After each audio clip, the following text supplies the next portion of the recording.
지난달 소비자 물가 상승률이 외환위기 이후 24년 만에 6%대로 치솟았습니다. 통계청에 따르면 6월 소비자 물가지수는 108.2로 1년 전보다 6% 올랐습니다. 이는 외환위기였던 1998년 11월 6.8%를 기록한 이후 23년 7개월 만에 가장 높은 상승률로 글로벌 공급망 차질과 에너지, 원자재 가격 상승, 외식 등 서비스 가격과 농축수산물 가격 오름세가 확대된 것도 영향을 끼친 것으로 분석됐습니다. 오늘부터 유류세가 법정 최대치까지 내려갔습니다. 체감할 수 있을까요? 정부가 유류세, 관세, 부가세 인하 같은 수단까지 동원하고 있지만 물가가 워낙 가파르게 오르고 있어서 큰 효과는 없어 보입니다. 이덕영 기자입니다. 서울의 한 알뜰 주유소, 30%이던 유류세 인하가 오늘부터 37%로 확대되면서 곧바로 가격이 내렸습니다. 휘발유는 어제보다 88원 내린 2,057원, 경유는 53원 내린 2,111원입니다. 유류세는 이제 법이 정한 최대 한도까지 내렸지만 그래도 비쌉니다. 그러니까 오늘부터인가요?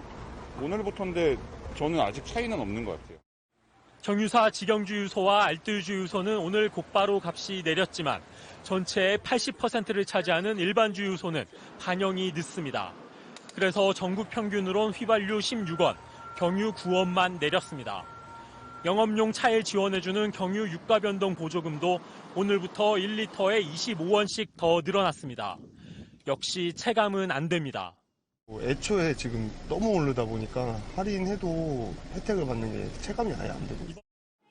유류세만 내린 건 아닙니다. 정부는 단순 가공식품에 붙이는 부가가치세 10%도 내년까지 한시적으로 면제했습니다. 대상은 병이나 캔에 들어있는 김치, 고추장, 젓갈입니다. 반영이 늦는 곳들도 있지만 대형마트들은 오늘부터 곧바로 가격을 내렸습니다. 하지만 김치의 70%를 차지하는 비닐 포장 김치는 원래 부가세가 없습니다. 이것도 별로 효과는 없어 보입니다. 그 10% 해가지고는 생활에 도움이 안 되죠. 더 해야죠. 티도 안 나죠. 너무 힘들어요. 오늘부터 전기료와 가스요금도 올랐습니다. 정부가 유류세, 부가세, 관세 인하 같은 수단들을 동원했지만 가파른 물가 상승 앞에 무력해 보입니다. MBC 뉴스 이덕영입니다. 자, 마지막으로 우리나라 물가 빅스텝을 피하기 어렵다. 네. 이런 게 맞죠? 지금 분위기는? 가능성이 점점 올라가고 있는 상황이고요. 추경호 경제부총리부터 시작해서 어제는 굉장히 이례적으로 한국은행의 고위 관계자 인터뷰가 나왔거든요. 예. 그런 방식으로 익명 인터뷰를 정책 디자인하는 쪽이 아니면 잘 하지 않는데 예. 한국은행도 그럴 가능성을 상당히 염두에 두고 있다는 뜻이고 거의 기정사실화되는 것처럼 보도 많이 나오던데요? 그렇습니다. 해서 한국은행도 만약에 그 다음 주에 나오는 그 소비자 물가가 6% 육자를 보게 된다라고 하면 우리도 어쩔 수 없다. 미리 시장에 시그널을 주는 셈이고 한국은행 안에서 그런 발언을 할 수 있는 사람이 사실 손에 꼽거든요. 예. 어디에서 어떻게 나온 발언인지 예상을 해보면 빅스텝 가능성이 정말 그 어느 때보다 높아져 있다. 이렇게 볼 수 있습니다. 아, 가계부채랑 정말 자산시장 다 걱정이군요. 네. 예. 오늘 말씀 여기까지 듣겠습니다. 기름값만큼 빠르게 오르는 게 또 있죠. 바로 금리입니다. 이대로면 올 연말에는 8%대 대출금리가 등장할 거란 전망이 나옵니다. 가계부채 규모가 사상 최대인 상황에서 당장 취약계층부터 휘청일 수밖에 없어 보입니다. 임경아 기자가 보도합니다. 서울 은평구의 한 뉴타운 단지. 대규모 입주를 앞두고 공급 물량이 늘면서 전셋값이 1억 가까이 떨어졌는데도 최근 들어 반전세나 월세로 집을 구하려는 문의가 늘고 있습니다. 금리가 자꾸 올라 전세금 마련하러 큰돈을 대출받을 바엔 차라리 매달 월세를 내겠다는 겁니다.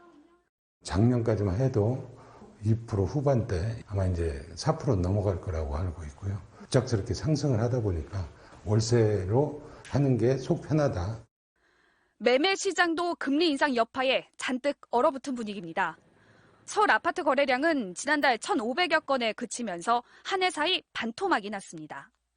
현재 주요 은행 주택담보대출은 연 4.3%에서 7.1% 수준, 올해 들어서만 2%포인트 넘게 올랐는데 연말쯤 8%대에 진입할 거라는 전망까지 나왔습니다.